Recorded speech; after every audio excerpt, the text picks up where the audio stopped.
আজ পূর্ব মেদিনীপুরের খেজুরি 1 নম্বর ব্লকের কৃষি দপ্তরের উদ্যোগে এলাকার কৃষকদের তুলে দেওয়া হলো নোবা সহনশীল উন্নত জাতের বীজ ধান। সমুদ্র তীরবর্তী এলাকার প্রায়শই সমুদ্রের নোনা জল একাধিক গ্রামে প্রবেশ করে, আর এই নোনা জল প্রবেশ করার ফলেই ধান চাষের চরম সমস্যার মধ্যে পড়তে হয় কৃষকদের। কারণ নোনা জল প্রবেশ করায় ধানের উৎপাদন ব্যাহত হয়। আর এই লক্ষ্যকে সামনে রেখে কৃষি দপ্তরের উদ্যোগে কৃষকদের চাষের জন্য নোনা সহনশীল ধানের বীজ তুলে দেওয়া হয়। আজ এই লক্ষ্যকে সামনে রেখে খেজুরি 1 ব্লক কৃষি দপ্তরের উদ্যোগে 400 জন কৃষককে 18 কিলো করে এই চাষের জন্য বীজ ধান তুলে দেওয়া হয়। এই ধান বীজ তুলে দেন খেজুরি 1 ব্লক কৃষি দপ্তরের আধিকারিক রবি শঙ্কর দাস। এছাড়াও ছিলেন ব্লকের কৃষি কর্মাধ্যক্ষ শেখ মমরেজ আলী, পঞ্চায়েত সমিতির বন ও ভূমি কর্মাধ্যক্ষ পরমেশ্বর মণ্ডল। এলাকার কৃষকরা এই নোনা সহনশীল ধান বীজ পেয়ে রীতিমতো খুশি। কৃষি দপ্তরের উদ্যোগে এই যে কর্মসূচি, কি লক্ষ্যকে সামনে রেখে এটা উদ্যোগ? প্রথম কথা হচ্ছে, সারা বিশ্বে একটা আবহাওয়া চেঞ্জ হচ্ছে, গ্লোবাল ওয়ার্মিং হচ্ছে, এবং আমাদের এই যে কোস্টাল এলাকার যে অঞ্চলগুলো আছে, খেজুরি 1 ব্লক, খেজুরি 2 ব্লক বা সাগর, তার পাশে কাকদ্বীপ, এই সমস্ত এলাকাগুলোতে প্রচুর পরিমাণে ডিপ্রেশন বা নিম্নচাপ হচ্ছে।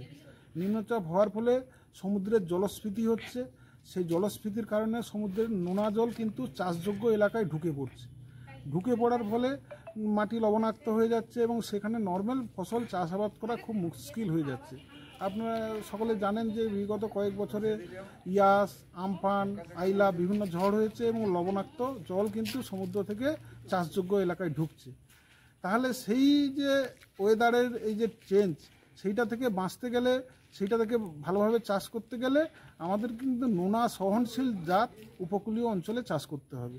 সেই জন্যই আমাদের পশ্চিমবঙ্গ সরকারের একটা প্রচেষ্টা, যাতে নোনা সহনশীল জাতের এলাকা বাড়ানো যায়, এই উপকূলীয় অঞ্চলে কৃষকদের মধ্যে বাড়ানো যায়, যাতে এটা জনপ্রিয় হয়। সেই উপলক্ষকে সঙ্গে রেখেই আমরা 400 জন উপভোক্তাকে চাষ করার জন্য 18 কেজি করে বীজ আমরা দিচ্ছি, যাতে তারা এই ধরনের জাত চাষ করে।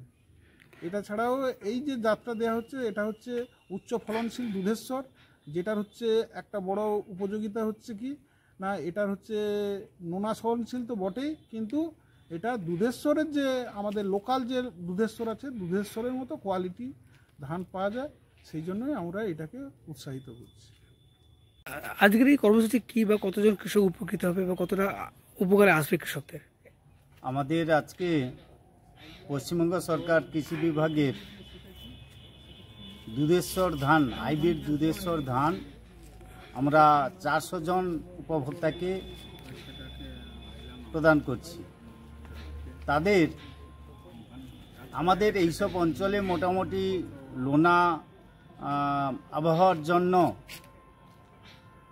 এই ধান সরকার কর্তৃপক্ষ দিয়েছেন এবং আমরাও উদ্যোক্তা হিসাবে ওনাদের হাতে তুলে দিয়েছি, যাতে ওনারা নতুন পদ্ধতিতে চাষবাস করে আরও উন্নত হন। সেই চেষ্টা আমরা খেজুরি 1 ব্লক পঞ্চায়েত সমিতি ওনাদের কৃষকদের সঙ্গে রয়েছে। আপনার নাম আর কি পদে? আমার নাম শেখ মমরেজ আলী, খেজুরি 1 ব্লক পঞ্চায়েত সমিতি কৃষি সেচ ও সমবায় কর্মাধ্যক্ষ, আত্মা কমিটির চেয়ারম্যান। বলুন। আমার নাম প্রাণকৃষ্ণ দাস। আপনার বাড়ি? বাড়ি বীরবন্ধ। তো এই যে আজ কৃষি দপ্তর থেকে নোনা সহনশীল জাতের ধান দেওয়া হচ্ছে, এটা কতটা কাজে লাগবে মনে করছেন? আশা একটু ভালোই দিবে। আমাদের কৃষি দপ্তর থেকে ধানটা বিলি করছে। আমাদের তো নোনা জলে প্রত্যেক বছর ডুবে যায়, ফল ভালো পাই না। তাই বহুত আলোচনা করার পর এই ধানটি এবছর কৃষি দপ্তর আমাদের দিচ্ছে, আর ভালো ফসল হবে বলে, আর তার জন্য আমরা নিয়ে যাচ্ছি পরবর্তীকালে আরো বেশি বিস্তার করতে পারি। সেই জন্য সমুদ্রে যে নোনা জল, এটা কি মাঝে মধ্যে মাঠে প্রবেশ করে? সব সময় জন্য উঠে যাচ্ছে। এতে করে ধানের উৎপাদন কমছিল? ধানের উৎপাদন বলতে চাষ মানে ধানই পাই না, যার জন্য সরকারের দ্বারাই আমাদের এই ফসলের ধানটা যেহেতু আমরা উপকৃত পাই, সেই জন্যই আমরা নিচ্ছি। আচ্ছা, কতটা ধান পেলেন? আমি আজকে পেলাম 18 কিলো। আচ্ছা, কতটা জমি চাষ করবেন? চাষ করবো 1.5 বিঘার মতো। আচ্ছা, এই ধান পেয়ে খুশি তো আপনি? হ্যাঁ, খুশি।